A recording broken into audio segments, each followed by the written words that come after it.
రోమీయులకు రాసిన పత్రిక 13వ అధ్యాయం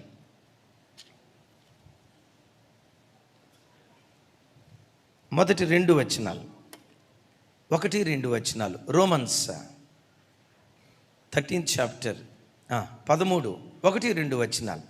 నాతో కలిసి అందరూ కొంచెం పెద్దగా చెప్పండి. ప్రతివాడు పై అధికారులకు లోబడవలెను, ఎలయనగా దేవుని వలన కలిగినది తప్ప మరి ఏ అధికారమును లేదు. ఉన్న అధికారములు దేవుని వలననే నియమింపబడి ఉన్నవి. కాబట్టి అధికారమును ఎదిరించువాడు దేవుని నియమమును ఎదిరించుచున్నాడు. ఎదిరించువాడు తన మీదకు తామే శిక్ష తెచ్చుకొందురు. విన్నారా? తమిళ మాటలు మళ్ళా కొంచెం పక్కన పెట్టండి. ప్రతివాడు పై అధికారులకు లోబడాలి. ఎవరెవరట? చెప్పాలి. ఎవరెవరట? ఎందుకు ఆ అధికారానికి లోబడాలంటే ప్రతి అధికారం దేవుని వల్లనే కలిగింది. నువ్వు ఒక కంపెనీలో పనిచేస్తున్నావు, సూపర్వైజర్గా పనిచేస్తూ ఉంటే నీ మీద ఇంజనీర్ ఉన్నాడు కదా, ఆ ఇంజనీర్ని దేవుడు అపాయింట్ చేశాడు. నా తట్టు చూడండి. నువ్వు ఇంజనీర్గా పనిచేస్తున్నావు కదా, ఆ కంపెనీలో నీ మీద మేనేజర్ ఉన్నాడు, ఆ మేనేజర్ని దేవుడు అపాయింట్ చేశాడు. ఒక భార్యగా నీవు ఉన్నావు కదా, నీ మీద అధికారిగా నీ భర్తను నియమించాడు. పిల్లలారా, మీరు పిల్లలుగా బ్రతుకుతున్నారు కదా, పిల్లలుగా మీ మీద అధికారిగా తల్లిదండ్రులను దేవుడు నియమించాడు. ఏ భార్య అయినా భర్త చెప్పిన నీతి విలువను తాను ధిక్కరించింది అంటే దేవుని నియమాన్ని వ్యతిరేకిస్తుంది. వాక్యం సెలవిస్తున్న మాట. ఏ యవ్వన బిడ్డలైనా చూడండి, ఏ యవ్వన బిడ్డలైనా తల్లిదండ్రుల మాటను ధిక్కరించి నా జీవితం నా ఇష్టం, నేను ఎలా బ్రతకాలనుకున్నాను అలాగే బ్రతుకుతా, ఎలా జీవించాలనుకున్నాను అలాగే జీవిస్తా, నా జీవితం మీద సర్వ ఇష్టాయిష్టాలు నావేనని చెప్పి తన ఇష్టానుసారంగా యవ్వన బిడ్డలు బ్రతికితే బైబిల్లో రాయబడిన మాట ఏంటో తెలుసా? వాడు దేవుని యొక్క నియమాన్ని, ఎవరి నియమాన్ని? 2వ వచనంలో అంటది, ఎదిరించుచున్నాడు. ఎదిరించువాడు తన మీదకు తానే. బరబ్బా ఎదిరించేవాడు. ఇటు పక్కనున్న యేసుక్రీస్తు పరలోకపు తండ్రి మాట కొరకు ప్రాణాన్ని ధారపోయటానికి దిగి వచ్చిన విధేయుడగు కుమారుడు.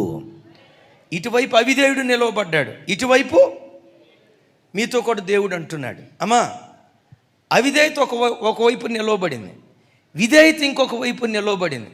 నేను నిన్ను అడుగుతా, నీ భర్తకు విధేయురాలకు భార్యలాగా బ్రతకాలనుకుంటున్నావా? నా ఇష్టం నాదే అని బరబ్బాని కోరుకుంటున్నావా? యవ్వన బిడ్డలారా చూడండి, తల్లిదండ్రులు నీ మీద అధికారులుగా ఉన్నారు. బరబ్బాలాగా నా జీవితం నా ఇష్టం అని అవిధేయుడిగా బ్రతకాలనుకుంటున్నావా? పరలోకపు తండ్రి మాట కొరకు ప్రాణాన్ని కోల్పోవటానికి సిద్ధపడిన యేసుక్రీస్తులాగా విధేయురాలకు కుమార్తెగా బ్రతకాలని కోరుకుంటున్నావా? ఈరోజున ఎక్కడ చూసినా బరబ్బా ఆత్మ పరిపాలన చేస్తుంది, ఎక్కడ చూసినా బరబ్బా మనస్సు పరిపాలన చేస్తుంది. ఏ పిల్లల్ని అడిగినా, ఏ తల్లిదండ్రులను అడిగినా చెప్పే మాట ఒక్కటే, అయ్యా నేను ఉద్యోగ స్థలానికి వెళ్తే అది నా దగ్గర పనిచేసే నా కింద పనిచేసే ఆ పని వాళ్ళందరూ గడగడ వణుకుతారయ్యా. అదేమి చిత్రమో, ఇంటికి వస్తే నా భార్య నన్ను గడగడ వణికిస్తుంది అయ్యా, వణకలేక చచ్చిపోతున్నాను, వణుకుడు రోగం వచ్చి. ఇంకొక ఆయన అంటాడు, అయ్యా నేను ఆఫీసులో ఎస్పీగా ఉద్యోగం చేస్తున్నా, అసలు నా అడుగుల సవ్వడి పోలీస్ స్టేషన్లో వింటే చాలు, సెక్యూరిటీ గార్డు మొదలుకొని సిఐ వరకు ఎస్పీ వచ్చాడు గడగడ వణుకుతున్నారయ్యా. పోలీస్ స్టేషన్ అంతా నేను వణికిస్తున్నా కానీ, జిల్లా అంతా నేను వణికిస్తున్నా కానీ, నేను ఇంటికి వెళ్ళిన తర్వాత కొడుకు ఇంటికి వస్తున్నాడు అంటే నేను వణికిపోతున్నానయ్యా, వణికిపోతున్నా. ఆ బరబ్బావు నీవేనేమో. ఆ బరబ్బా లాంటి ఆత్మ ఒకవేళ నీ మీద పరిపాలన చేస్తుందేమో. ఎవరి బరబ్బా? అధికారాన్ని ఎదిరించిన వాడు. వాక్యం ఏమంటుంది? అధికారాలు దేవుని వలన నియమించబడినవి, అధికారాన్ని ఎదిరిస్తే వాడు దేవుని నియమాన్ని ఎదిరించినట్టు లెక్క వాక్యం అంటుంది. తల్లి మాట కాదని నీకిష్టం వచ్చిన వివాహం నువ్వు చేసుకుంటే నీ మీదకు నీవే శిక్ష తెచ్చుకుంటావు, జాగ్రత్త. తండ్రి మాట కాదని నా జీవితం నా ఇష్టమని ఎవరిని పడితే వాళ్ళని వివాహం చేసుకుంటే గమనించండి, కొంతకాలం నువ్వు సంతోషంగా బ్రతకొచ్చు. వాక్యం ఏమంటుందో తెలుసా? అధికారాన్ని ఎదిరించి తన ఇష్టానుసారంగా ప్రవర్తించిన వాడు తనకు తానే శిక్ష ఆ శిక్ష దేవుడు వాడికి ఇవ్వలేదు. ఏం చేశాడంటే వాడే కూరగాయల మార్కెట్కి వెళ్ళి కూరగాయలు తెచ్చుకున్నట్లు, రేషన్ దుకాణానికి వెళ్ళి బియ్యం తెచ్చుకున్నట్లు, కిరాణా షాప్కి వెళ్ళి పంచదార తెచ్చుకున్నట్లు వీడు శిక్షను తెచ్చుకుంటున్నాడట. మనం శిక్షను తెచ్చుకునేవారిగా కాదు, శిక్షా విధిలో నుంచి తప్పించబడే ప్రజలుగా దేవుని దగ్గర బ్రతుకుదుము గాక. అలా బ్రతుకున్నట్లుగా యవన బిడ్డలారా చూడండి, తల్లి తండ్రి అనే అధికారానికి లోబడు. నీ పిల్లలు దేవుని ఆశీర్వాదాన్ని చూడటానికి దేవుడు కృప చూపిస్తాడు. బైబిల్లో అబ్రహాము మాటకు లోబడి, తండ్రి మాటకు లోబడి బలిపీఠం ఎక్కిన ఇస్సాకు, తండ్రి మాటకు లోబడి బ్రతుకు కాలమంతా కన్యకగా బ్రతకటానికి ఇష్టపడిన యొఫ్తా కుమార్తె, తండ్రి మాటకు లోబడి పరలోకాన్ని విడిచిపెట్టి సమస్త మానవుల పాపం కొరకు యాగమైపోయిన విధేయుడగు యేసుక్రీస్తు. మొదటి ఆదాము అవిధేయుడు, అనేకులను అనీతిమంతులుగా మార్చాడు. రెండవ ఆదామైన యేసుక్రీస్తు విధేయుడగు కుమారుడు. ఆయన విధేయత ప్రపంచంలో ఉన్న ప్రజలందరినీ నీతిమంతులుగా మార్చింది. చప్పట్లు కొట్టు స్తోత్రాలు చెప్పు. ఇప్పుడు చెప్పండి, మీకు బరబ్బా కావాలా యేసయ్య కావాలా? ఏం అంత సైలెంట్గా చెప్తున్నారు? వాళ్ళేం బరబ్బా కావాలని పెద్దగా కేకలేశారు. మీకు యేసు కావాలా బరబ్బా కావాలా? అయితే విధేయులుగా బ్రతకండి, అవిధేయులుగా బ్రతకొద్దాం. మీ ఉద్యోగ స్థలములో మీ అధికారులు కూడా మిమ్మల్ని చూసేవనుకోవాలో తెలుసా? ఎంతైనా క్రైస్తవులు వేర్రా. అధికారిని ఎంత గౌరవిస్తారో, అధికారానికి ఎంత విలువిస్తారో వాళ్ళు నిన్ను వచ్చి అడుగుతారు, బాబు మీరు ఎంత విధేయత కలిగిన పిల్లలుగా బ్రతకటానికి కారణం ఏంటి? అప్పుడు మీరు చెప్పాలా, మా దేవుడు రోమాపత్రిక 13వ అధ్యాయం మొదటి 2 వచనాల్లో ఏమంటాడంటే, ప్రతివాడు తన అధికారికి లోబడి ఉండాలి. ప్రతి అధికారము దేవుని వలన కలిగింది. అధికారాన్ని వ్యతిరేకించేవాడు దేవుని నియమాన్ని వ్యతిరేకిస్తున్నాడు. దేవుడు అంటాడు, అధికారిని ఎదిరిస్తే దేవుణ్ణి ఎదిరించినట్టు అంటయ్యా. అమ్మా, అప్పుడు వాళ్ళు అనుకుంటారు, మీ దేవుడు ఈ చిన్న విషయాలు కూడా రాయించాడా? బా, మీరే ఇంత నీతిగా బ్రతికితే మీ దేవుడు ఇంకెంత నీతి కలిగిన వాడు కదా అని ప్రజలు సిలువ నీడకు రావటానికి మనం యోగ్యులుగా మారిపోతాం. చప్పట్లు కొడుతూ స్తోత్రాలు చెప్దాం. ఎవరు కావాలి మీకు? ఈ బరబ్బా కలహవీరుడు. ఈ ప్రక్కన నిలవబడిన ఆయన ఎవరు? శాంతమూర్తి. చప్పట్లు కొడతాం. ఈ ప్రక్కన నిలవబడ్డవాడు కలహవీరుడు, కలహానికి కాలు దువ్వేవాడు. ఈ ప్రక్కన నిలవబడిన యేసుక్రీస్తు సమాధానకర్త, ప్రిన్స్ ఆఫ్ పీస్ అని పేరు వహించినవాడు. ఈ ప్రక్కన నిలవబడిన యేసుక్రీస్తు వారు శాంతమూర్తి, అత్యంత కృపగలిగినటువంటి వాడు. యేసుక్రీస్తు వారికి ఆపోజిట్ నిలవబడినటువంటి వాడు ఎవరయ్య అంటే బరబ్బా. బరబ్బా ఎవరు? కలహప్రియుడు. దైవజనమా, నా వైపు చూడు. జీవితంలో ఏం కావాలని కోరుకుంటున్నావు? 2 నీ ముందున్నాయి. ఎప్పుడు నీ ఇంటిలో కలహం జరగాలని కోరుకుంటున్న గయ్యాలి ఆడదానిగా నువ్వు బ్రతుకుతున్నావా? అయితే నీ జీవితంలో యేసుక్రీస్తు చనిపోయాడు, బరబ్బా నీ ఇంటిలో బ్రతుకున్నాడు. ఈరోజు వాక్యం వింటున్నాయా? ఎప్పుడు ఇంటిలో కలహం కలహం కలహం కలహం, భార్యతో కలహించి, పిల్లలతో కలహించి, నీ ఇల్లు ఒకవేళ కలహాల కాపురంగా ఒకవేళ నీ ఇల్లు ఉంటుందేమో ఆలోచించు. ఎందుకు నీ ఇంటిలో కలహం ఉందో తెలుసా? క్షమించు, బరబ్బా ఆత్మ నీ ఇంటిలో పరిపాలన చేస్తుందేమో ఒక్కసారి ఆలోచించు. నేను ఎప్పుడు చెప్తా కదమ్మా, నా వైపు చూడండి.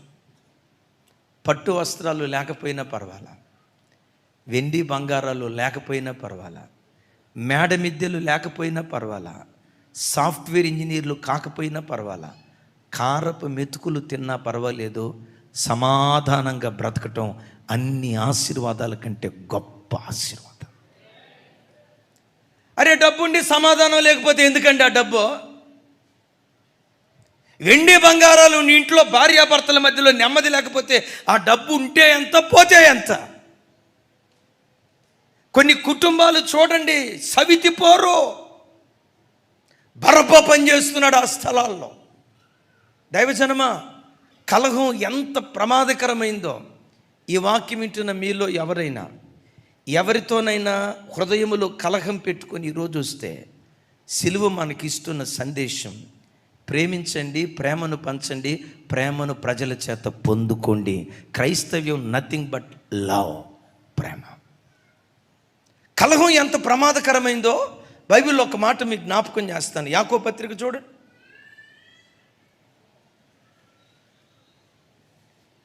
3వ అధ్యాయం 16వ వచనం. తమ్ముడు ఆ వీడియో రెడీ చేయి. 3వ అధ్యాయం 16వ వచనం నాతో కలిసి చెప్పండి. ఏలయనగా మత్సరమును వివాదమును ఎక్కడ ఉండునో అక్కడ అల్లరియు,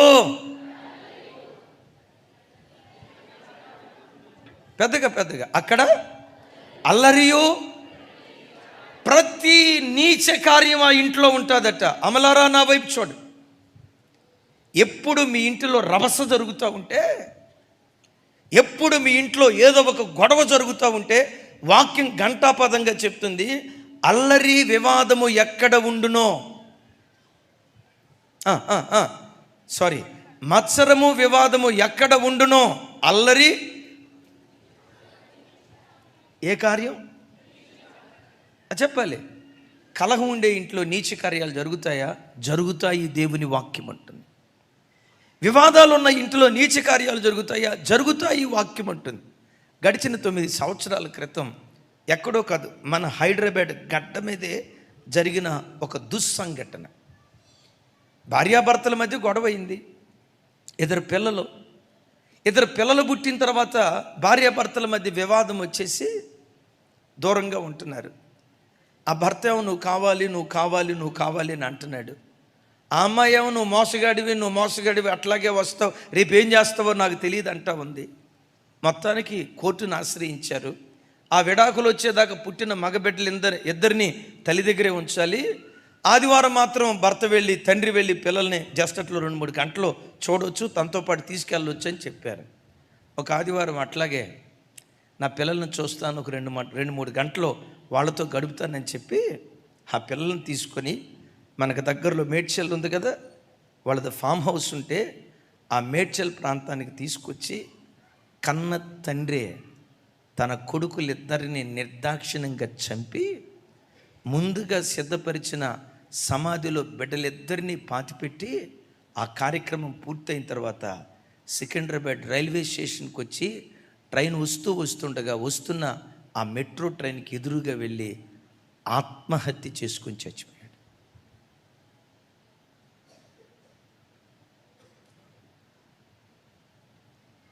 ఇంత నీచమైన కార్యం. నేనంట, తండ్రి కడుపున పుట్టిన బిడ్డల ప్రాణం తీయటమా? కలహాలున్న ఇంటిలో ఈ నీచ కార్యాలు జరుగుతాయి. అరే, ఏ తండ్రి గోరు మెద్దలు తినిపించాడో, ఏ తండ్రి 13-12 సంవత్సరాలు పిల్లల్ని పెంచాడో, ఆ తండ్రే తన చేతులతో పిల్లల ప్రాణం తీయటమా? ఇలాంటి నీచ కార్యం తండ్రి చేస్తాడా? తండ్రి చేశాడు అనే కంటే కూడా వివాదము, మత్సరము ఎక్కడుంటుందో అక్కడ అల్లరి, ప్రతి ప్రతి ప్రతి నీచ కార్యాలు ఆ ఇంట్లో జరుగుతాయట. అసలు ఆ పిల్లలు ఎంత చక్కగా ముద్దొచ్చేటట్టున్నారో చూడండి. ఆ పిల్లల్ని చంపడానికి తండ్రికి చేతులు ఎట్లా వచ్చాయి? ఎందుకు వచ్చాయో తెలుసా? అల్లరి, వివాదము, మత్సరము ఎక్కడుంటుందో ప్రతి నీచ కార్యం ఆ ఇంటిలో చోటు చేసుకోవటానికి అవకాశం ఉంటుంది. సిలువ నీకు నాకు నేర్పే పాఠం ఏంటో తెలుసా? సమాధానం, ప్రేమ, ఐక్యత, నెమ్మదితో కూడుకున్న జీవితం. తమ్ముడా, నా వైపు చూడు. నీ ఇంట్లో నెమ్మది కలిగి బ్రతుకుతున్నావా? మీ ఇంట్లో భార్యాభర్తల మధ్యలో పరిస్థితులు సమాధానంగా ఉన్నాయా? మీ ఇంట్లో వాతావరణం ఎలా ఉంది? ఆస్తిపరులై ఉండొచ్చు, సమాధానంలో దరిద్రులైపోయారా? కోట్లకు పడగెత్తిన వాళ్ళు అయి ఉండొచ్చు, భార్యాభర్తల మధ్యలో నెమ్మది విషయంలో సమస్తం కోల్పోయిన దయనీయ స్థితిలోకి ఒకవేళ దిగిపోయారా? ఈ గుడ్ ఫ్రైడే దినాన ప్రభు నాకు మాట్లాడుకు, బరబ్బా మాకొద్దయ్యా, బరబ్బా మాకొద్దయ్యా, కలహాలు మాకొద్దయ్యా, కారం మెతుకులు తిన్నా పర్వాలేదు, కలహాలు మాకొద్దు. ఎవరు కావాలి? యేసు మాకు కావాలి, యేసు సమాధానం మాకు కావాలి, యేసు ప్రేమ మాకు కావాలి, యేసు నెమ్మది మాకు కావాలి. యేసే సమాధాన కర్తగా మా ఇంటిలో ఉండి పరిపాలన చేయాలయ్యా. ఇప్పుడు ఏం చేద్దాం? పరలోకపు తండ్రి మనల్ని ఎంత ప్రేమించాడో ఆయన ప్రేమ సిలువ త్యాగం ద్వారా మనకు అర్థమైంది. ఆమేన్. విలువైన మాట చెప్పబోతున్నాను, నా వైపు చూడండి. పరలోకపు తండ్రి నన్ను ఎంత ప్రేమించాడో, ఆ పరలోకపు తండ్రి ప్రేమ నాకు ఎట్లా అర్థమైందో తెలుసా? తన సొంత కుమారుడు యేసయ్యను ప్రేమించిన దానికంటే నన్ను ఎక్కువగా ప్రేమించాడు. నన్నే కాదు, ఎట్లా ఈ మాట చెప్తాం? మనలను తనవారిగా చేసుకోవటానికి, తన ఏకైక కుమారుడిని పోగొట్టుకోవటానికి ఆ తండ్రి ఇష్టపడ్డాడు. పరలోకపు తండ్రి ప్రేమ సిలువ త్యాగం ద్వారా నాకు అర్థమైంది. ఈ మాటకున్న అర్థం ఏంటో తెలుసా? అమ్మా, నీ కడుపును పుట్టిన పిల్లల పట్ల నీ గుండెల్లో ఎంత ప్రేమ ఉందో ఆ ప్రేమను ఎక్స్ప్రెస్ చేయి. నీ గుండెలో, నీ హృదయం పిల్లల కొరకు ఎంత తహతహలాడుతుందో. ప్రేమను గుండెల్లో ఉంచుకుంటే ఉపయోగం లేదు. ఎక్స్ప్రెస్ యువర్ ఎమోషన్ అనే చోట గమనించండి, కోపాన్ని ఎక్స్ప్రెస్ చేసే విషయంలో నీకు ఆస్కార్ అవార్డు ఇచ్చుకోవచ్చు. కోపం వచ్చిందో పొట్టమని గురుకుతావు, పీక పిసికేస్తారని చెప్పి కోపాన్ని మాత్రం అద్భుతంగా ఎక్స్ప్రెస్ చేస్తావు. పెటామని భార్యను ఒక దెబ్బ కొట్టావు, డ్యూటీకి వెళ్ళిపోయిన తర్వాత కూడా భలే కొట్టారో, నేను ఒక దెబ్బ ఏం కర్మ, ఎడాపెడా కొట్టాల్సింది అని ఏ దుర్మార్గ భర్త కూడా అనుకోడు. కొట్టి వెళ్ళిపోయిన తర్వాత ఎందుకు కొట్టా, ఎందుకు ఆ మాట అన్నా, అరే కొంచెం ఓర్పు పెట్టినట్టు పోయేది కదా అని సాయంత్రం ఇంటికి వచ్చేదాకా మనసులో ఎంత వేదన పడతావో అంత వేదన పడతావు. అవునా కాదా? అంటే కొట్టిన బ్యాచ్ అని అర్థం. అయ్యో ఎందుకన్నా మనోవేదన చెందుతావు కదా. ఆ పగలంతా హృదయంలో అంత బాధ అనుభవించావే, సాయంత్రం ఇంటికి వచ్చిన తర్వాత ఆ భార్యను దగ్గరికి తీసుకొని, ఆ పిల్లలను దగ్గరికి తీసుకొని, నిన్ను ఇట్లా అన్న తర్వాత నేను ఎంత బాధపడ్డానో తెలుసా, సారీ అమ్మా అని అంటావా? అనో. పురుష అహంకారం వడ్డు వస్తుంది. అనో. కోపాన్ని వ్యక్తపరచగలిగినంత తేలిగ్గా ప్రేమను వ్యక్తపరచలేం. అందుకని సామెతలు ఏమని రాసి ఉంటుందో తెలుసా? లోపట ప్రేమించుట కంటే, కొంచెం గట్టిగా చెప్పండి అమ్మా, లోపట ప్రేమించుట కంటే బహిరంగంగా గద్దించుట. అంటే ఆ మాటకున్న అర్థం ఏంటి? 24 గంటలు తల్లిదండ్రులు తిట్టమైన పిల్లల్ని, అట్టాటోడురా ఎట్టాడు సన్నాసి, నా కడుపుని చెడబుట్టేవరా, అనవసరంగా పుట్టే పద్దాకలు శపించమనే. గద్దించు, దిద్దుబాటు చేయి. ఎట్ దట్ సేమ్ టైం నీ ప్రేమ నీ కూతురు పట్ల ఎంత ఉందో, నీ కొడుకుని ఎంత ప్రేమిస్తున్నావో, దేవుడు నీకు ఇచ్చినటువంటి పిల్లల పట్ల నీ గుండెల్లో ఎంత మమకారం ఉందో అది ఎంత ఎక్స్ప్రెస్ చేయి. ప్రేమ చేతే వాళ్ళ మనస్సులు మనం గెలవగలుగుతాం. చప్పట్లు కొడుతూ స్తోత్రాలు చెప్దాం. ఒక చిన్న సంఘటన గమనించండి. ఒక చిన్న తల్లిదండ్రులారా చూడండి. ఒక చిన్న సంఘటన నన్ను కన్న తండ్రి మీద నాకు ఎనలేని ప్రేమను కుమ్మరించింది. 7వ తరగతో 8వ తరగతో క్వార్టర్లీ మార్క్స్ ఇచ్చారు. మా ఫాదర్ హాస్టల్లో పనిచేస్తారు, నేను అదే హాస్టల్లో చదువుకుంటాను. క్వార్టర్లీ మార్క్స్ ఇచ్చారట కదా, ప్రోగ్రెస్ కార్డే చూపించలేదు, అందరి పిల్లలు చూపించారు, నువ్వు చూపించలేదేంటి అన్నాడు. బీరువాలో పెట్టాను అన్న. ఎందుకు బీరువాలో పెట్టాను? అంత మంచి మార్కులు రాలా, తిడతాడేమో కొడతాడేమోనని లోపల పెట్టాను. అడిగాడు పిల్లలందరూ చూపించిన తర్వాత. సరే నేను తీసుకెళ్ళి ప్రోగ్రెస్ కార్డు చూపించా. అన్నీ 40, 45, 50 లోపే, సెకండ్ క్లాస్. ఇక వెంటనే ప్రోగ్రెస్ కార్డు లోపల పెట్టిరాయా అన్నాడు. పెట్టా. ఆ వంటగదిలోకి రావడంతో తలుపేసాడు, గడిపెట్టి ఏం చేశాడు తెలుసా? అన్నం వండటానికి హాస్టల్లో ఇంతలావు కర్ర తిప్పటానికి ఎంత పొడుగు కర్ర ఒకటి ఉంటుంది, ఎంత పొడుగు కర్ర. ఆ కర్ర తీసుకొని తలిపేసి అన్నాడు, నడు హాస్టల్ మూలకు నడు అన్నాడు. నడువు అన్నాడు. ఇక నాకు అర్థమైపోయింది, వదకు సిద్ధమైన గొర్రెలాగా వెళ్తా ఉన్నా. హాస్టల్ మూలకు తీసుకెళ్ళి కొట్టాడక్క. ఆ దెబ్బ ఇప్పుడు కూడా గుర్తుందక్క నాకు. చెత్త కొట్టాడు. కొట్టేటప్పుడు అనుకున్న చి, పిల్లల మాటలో చెప్తా, అసలు ఈడు తండ్రా? తండ్రి అనేవుడు ఎట్టుంటాడా? అమ్మమ్మమ్మమ్మమ్మ, మా నాన్న మామూలుడు కాదు వీడు అనుకోనిలేండి. ఆయనంటే ఫస్ట్ నుంచి నాకు అదొక సరే. మరీ ఇంత కొడతాడా? క్రూరుడు, తండ్రి కాదు, మూర్ఖుడు మూర్ఖుడు మూర్ఖుడు. అసలు ఈయన కడుపుని ఎందుకు పుట్టానో పుట్టక అది నా చేతిలో ఉందా? ఈయన కడుపుని ఎందుకు పుట్టాను, ఎంత తిట్టుకున్నానో అంత తిట్టుకున్నా. వెళ్ళిపో స్కూల్కి వెళ్ళిపో, ఇంకొకసారి మార్కులు వచ్చినాయా తోలొలిసి దండానికి కడతానన్నాడు. స్కూల్కి వెళ్ళి కూర్చుందామంటే చెక్క బెంచీలు కదా, ఆ వాతల మధ్యలో కూర్చోలేక అటు తిరిగి ఇటు తిరిగి టీచర్ గారు అంటాడు, రే ఎందుకు అట్లా కదులుతున్నావు అంటాడు. నా బాధ ఏం చెబుతున్నావు? రే సిట్ రైట్ అంటాడు. ఆయన ఎంత సిట్ రైట్ అన్నా అటు ఇటు ఇటు అటు కదిలి మొత్తానికి స్కూల్ అయిపోయాను. సాయంత్రం 6ంటికి ఇంటికి వచ్చా, హాస్టల్కి వచ్చా. చూసి అన్నాడు, రాయ్ రాత్రికి ఇంటికి రారా అన్నాడు. రాత్రికి ఇంటికి రా అంటంతో సెకండ్ కోట అక్కడ స్టార్ట్ అయిద్దేమో, ఇది అయిపోయింది, తర్వాత కోట అక్కడ స్టార్ట్ అయిద్దేమో అని చెప్పి ఇక లోపట సైతాన్ గడి లోపు మనసులో అంటాడు, అసలు ఈ హాస్టల్ వదిలిపెట్టి ఈ ఊరు వదిలిపెట్టి పారిపో బరబ్బా పారిపో అంటున్నాడు. ఎక్కడికి పారిపోతాం? అప్పట్లో ఈ టెక్నాలజీ లేదు, డబ్బులు లేవు, ఇదంతా ప్రయాణ సదుపాయాలు లేవు కదా, ఎక్కడికి వెళ్ళిపోతాం? లోపట మదన పడతావన్నా, అబ్బా మళ్ళా దెబ్బలా అని అనుకుంటా ఇంటికి వెళ్తే వాతావరణం ఏంటో తెలుసా? రాత్రి 7-7:30 ఆ ప్రాంతం గుమగుమలో క్రిస్మస్ పండగ. అది క్రిస్మస్ దినాలు కాదు. ఏంటో ఇల్లంతా గుమగుమగా ఉంటుందని చెప్పి నాకు అర్థం కాల.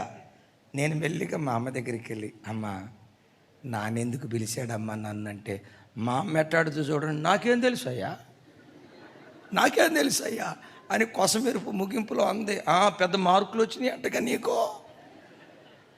ఓరే నాయన, ఏమో కూడా సన్నాయి అందుకుందని చెప్పి రే ఇద్దరు ఒకళ్ళని మించిన వాళ్ళు ఒకళ్ళు ఏం చేయాలనుకుంటా ఉన్నా. ఇంటి వాతావరణం చూస్తేనేమో అసలు గుమగుమలో. ఇక మా నాన్న దగ్గరికి వచ్చాడు. రేయ్ రా అన్నాడు.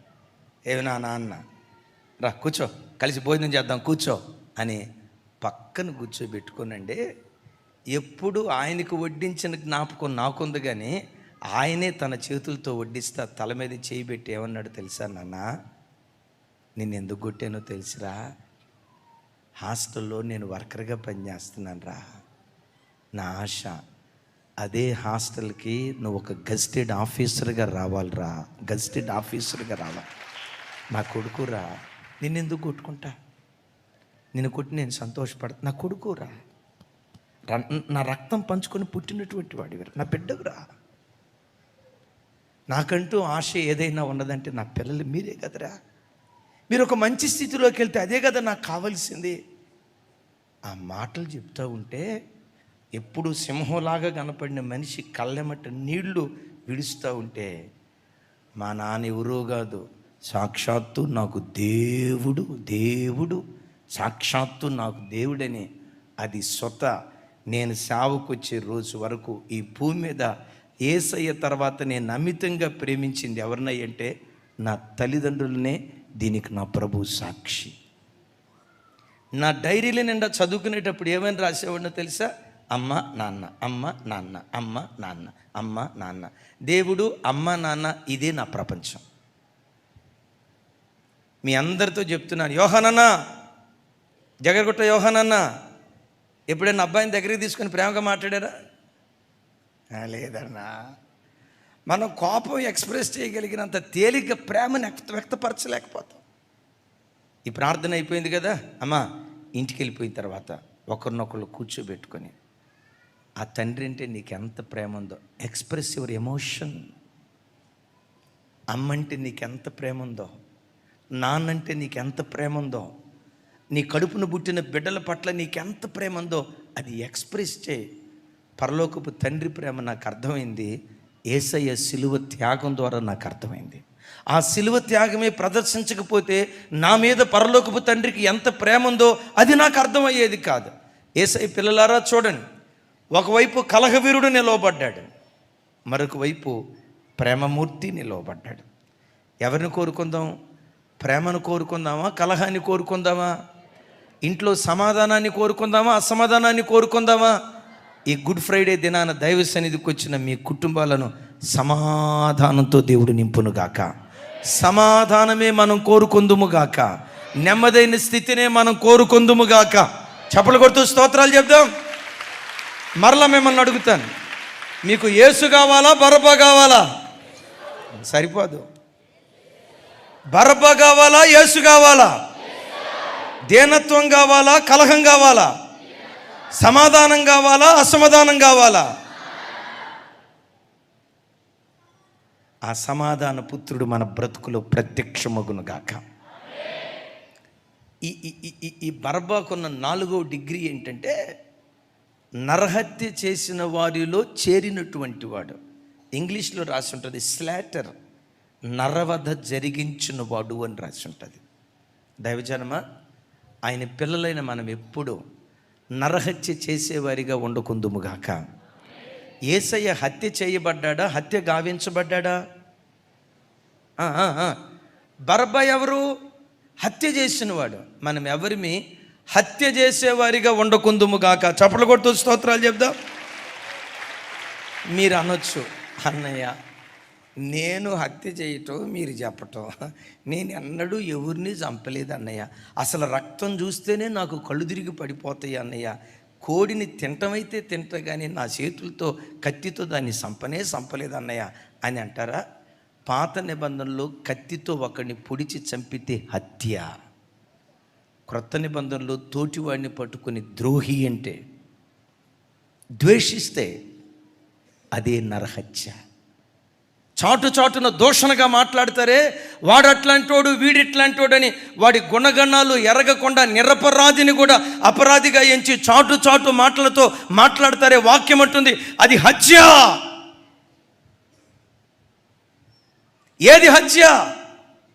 వాడు ద్రోహి ఎరగకుండా, వాడు దొంగ ఎరగకుండా, వాడు ఎలాంటి వాడు ఎరగకుండా సహోదరుని ద్వేషించే ప్రతివాడు నరహంతకుడు అని దేవుని వాక్యం అంటుంది. అందుకనే దైవజనమా, నాలుకను జాగ్రత్తగా కాపాడుకుందుము కాక. ఇటువైపు నరహంతకుడు ఉన్నారు, ఇటువైపున సాత్వికుడైన యేసుక్రీస్తు వారు నిలవబడి ఉన్నారు. ఏ జీవితాన్ని కోరుకుందాం? ఏ జీవితాన్ని కోరుకుందాం? చూడండి, కీర్తనలో భలే చక్కటి మాట రాసి ఉంటుంది. అందరూ ఆ మాట టిక్ చేసుకోండి.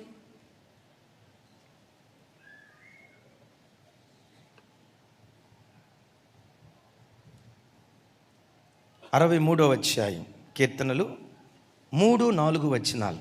3-4 వచనాలు చూడండి ఒకసారి.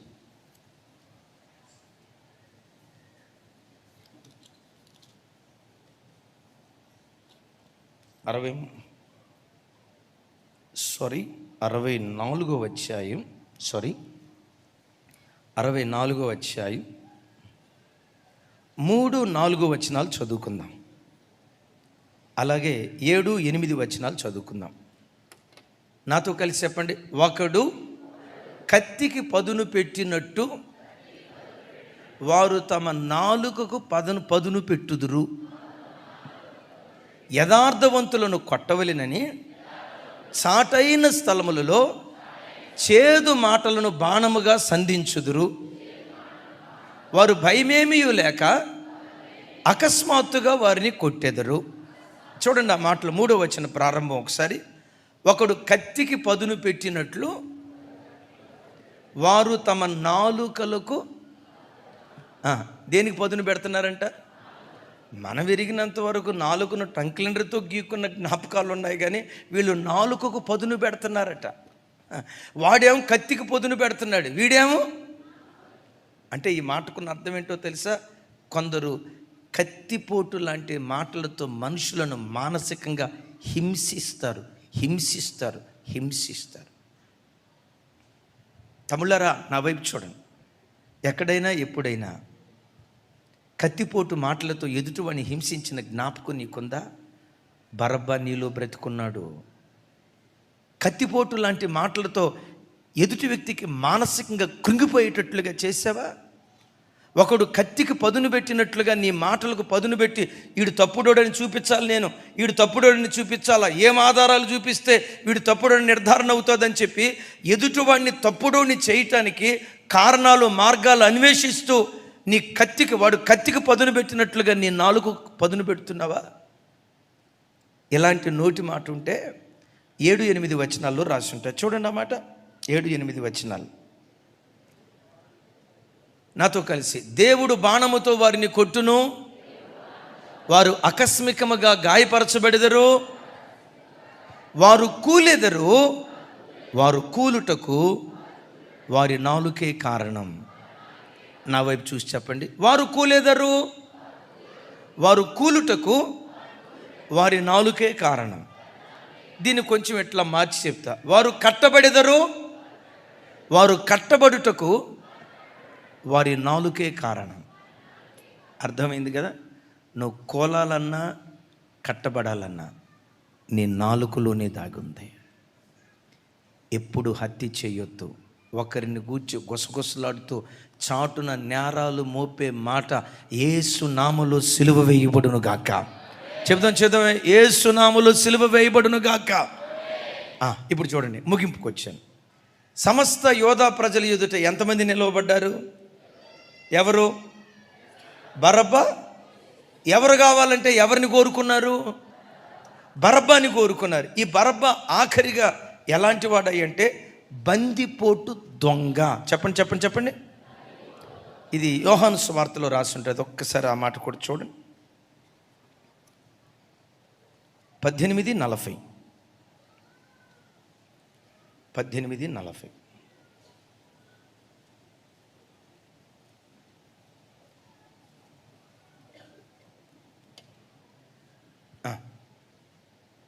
నాతో కలిసి. అయితే వారు వీనిని వద్దు, బరబ్బాను విడుదల చేయమని మరలా కేకలు వేసిరి. ఈ బరబ్బా బందిపోటు దొంగ.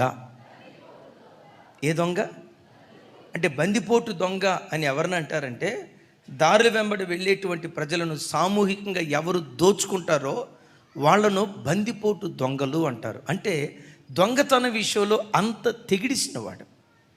ఇటువైపేమో బందిపోటు దొంగ నిలవబడ్డాడు, ఇటువైపేమో నీతిపరుడైన యేసుక్రీస్తు నిలవబడ్డాడు. ఈ రోజుల్లో కూడా ప్రజలు దొంగతనపు జీవితాన్ని ఇష్టపడుతున్నారు. మీరు ఎరుగుదురు కదా, కొంతమంది ఉంటారు దొంగలు, కోళ్ళ దొంగలు. పల్లెటూళ్ళలో కొంతమంది ఉంటారు గేదెల దొంగలు. రాజమండ్రి ప్రాంతంలో ఒక ఊరు ఉంది. ఇక్కడ ఎవరైనా రాజమండ్రి వాళ్ళు ఉంటే తెలిస్తే చేయొత్తండి. రాజమండ్రికి ముందు ఒక ఊరు, ఆ ఊరు పేరు దొంగ కోళ్ళు. ఏ కోళ్ళు? అరే వీళ్ళకి ఇంకొక పేరు దొరకలేదా? దొంగ కోళ్ళు అని ఎందుకు పెట్టారంటే వాళ్ళు నవ్వుతా అంటారు, అయ్యా ఒకప్పుడు మా పూర్వీకులు చుట్టుపక్కలకి వెళ్ళి ఎక్కడెక్కడ కోళ్ళు ఉంటే వాటిని దొంగతనాలు చేసుకొని వచ్చి వీళ్ళు పండగ చేసుకునేవాళ్ళు అయ్యా, అందును బట్టి మా ఊరికి దొంగ కోళ్ళు అని పేరు పెట్టారయ్యా అని. గమనించండి, బరబ్బా ఆత్మ కొన్ని చోట్ల పనిచేస్తుంది. కొంతమంది దొంగలుగా బ్రతుకుతున్నారు. 3 రకాలైన దొంగలు. ఒకటి, ఇతరుల కష్టార్జితాన్ని దోచుకునేవాళ్ళు, ఇదొక దొంగతనం. రెండవది, దేవుని సమయాన్ని దేవునికి ఇవ్వకుండా దొంగిలించేవారు, ఇది రెండో వర్గం.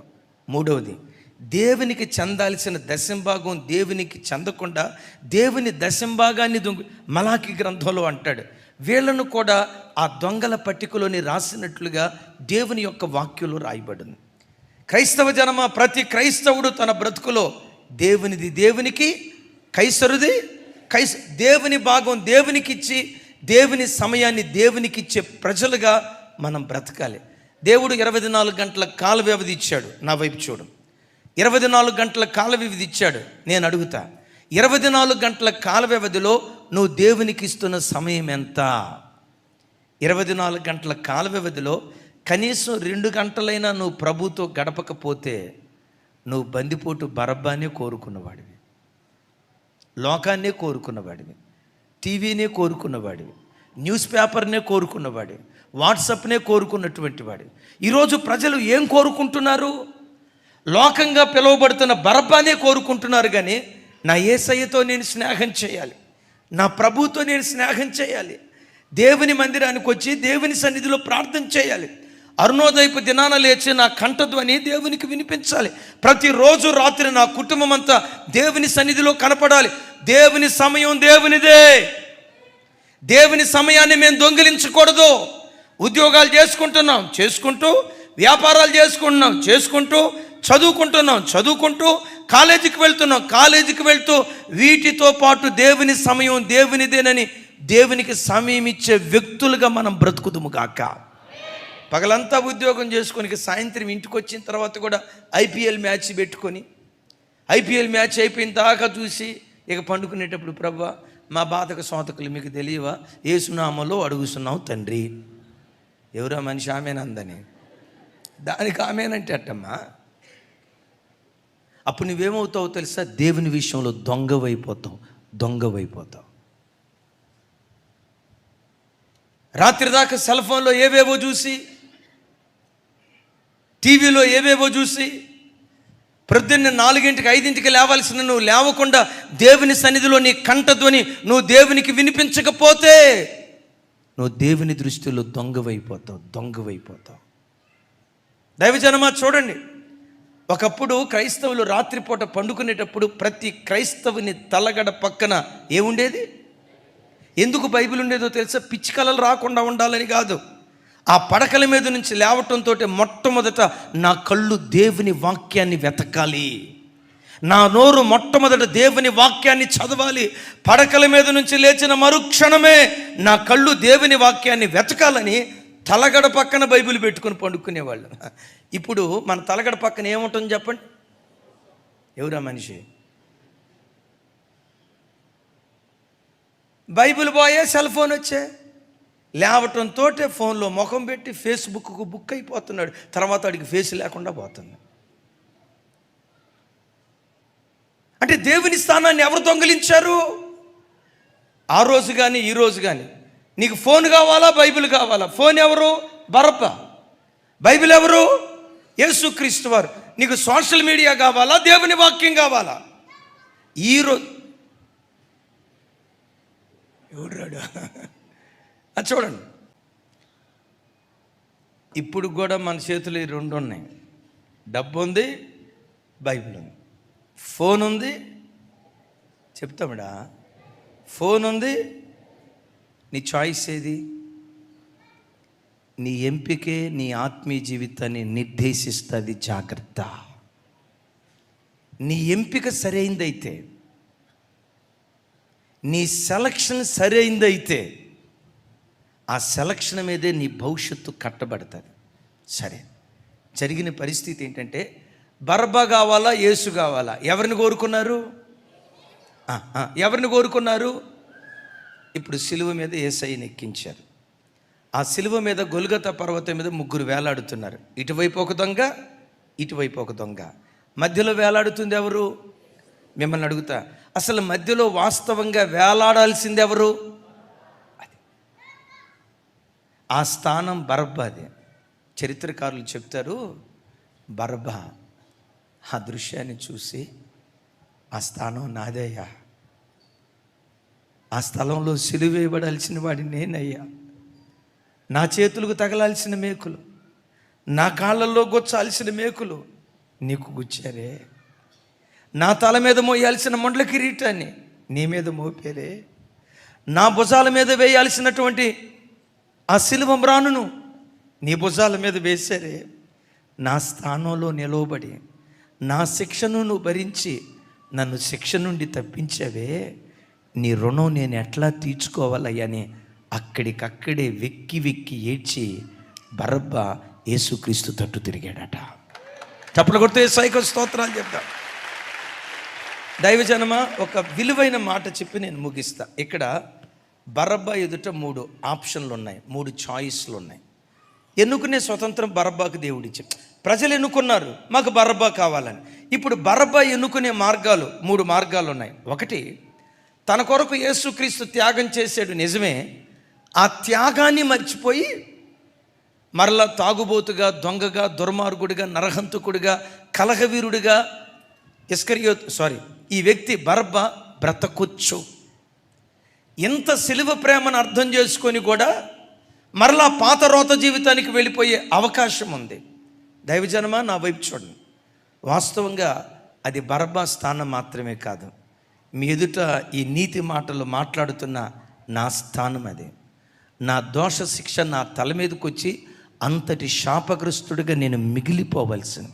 నిజంగా దోషానికి అంత శాపం ఉంటుందా?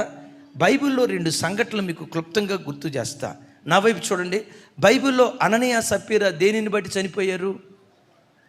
చెప్పండి. నేను మిమ్మల్ని అడుగుతా, మరలా అడుగుతాను. అననీయ సప్పీరాలు దేన్ని బట్టి చనిపోయారు? అబద్ధాన్ని బట్టి చనిపోయారు కదా. మిమ్మల్ని అడుగుతా, అసలు నా జీవితంలో నేను ఎప్పుడు అబద్ధం ఆడలేదండి, ఎవరైనా చేయెత్తగలరా? నిజంగా నీ అబద్ధానికే గనక శిక్ష వస్తే ఈ పాటికి 2356 సార్లు చచ్చిపోయి ఉండేదాన్ని.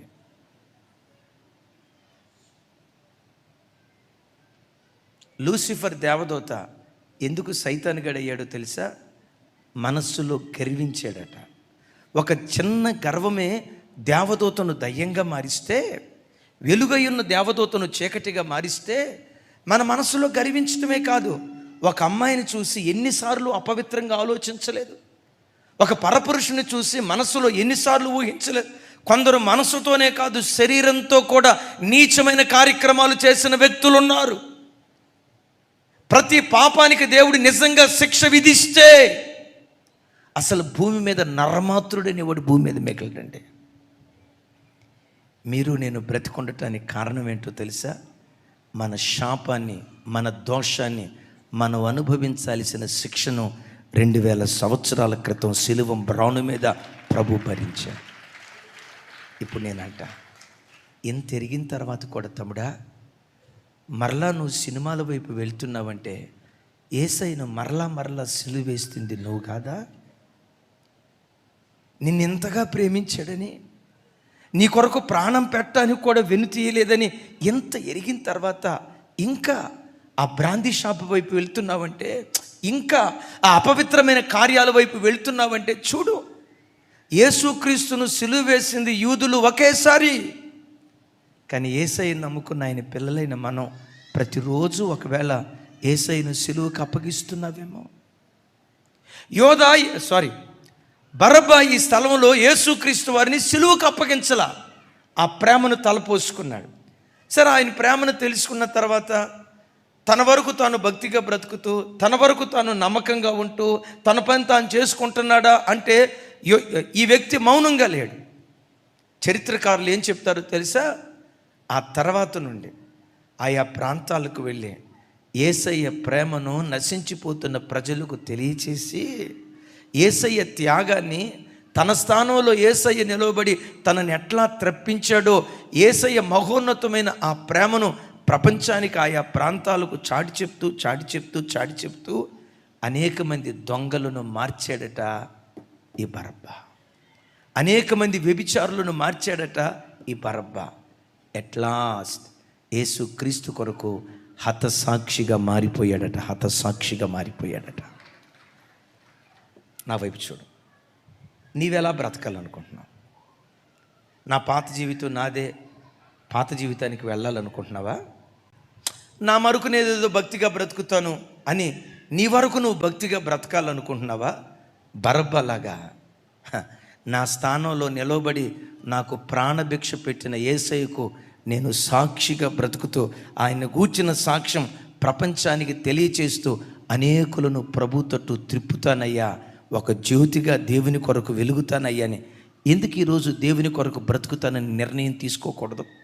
జరిగిందేదో జరిగింది, అయిపోయిందేదో అయిపోయింది. గతంలో తెలిసో తెలియకో కొన్ని పొరపాట్లు చేసావు. ఈ వాక్యం వింటున్న దైవజనమా, ఈ వాక్యం వింటుండగా కనీసం ఈ దినము నుండి అయినా ఒక బరబ్బలాగా నా యేసుకు సాక్షిగా నేను బ్రతుకుతానయ్యా, ఆయన ప్రేమను లోకానికి చాటి చెప్తానయ్యా. చెప్పమంటారా? ఆయన నీడకు నువ్వు వస్తే నీ నామాన్ని దేవుడు గొప్ప చేయటం ప్రారంభిస్తాడు.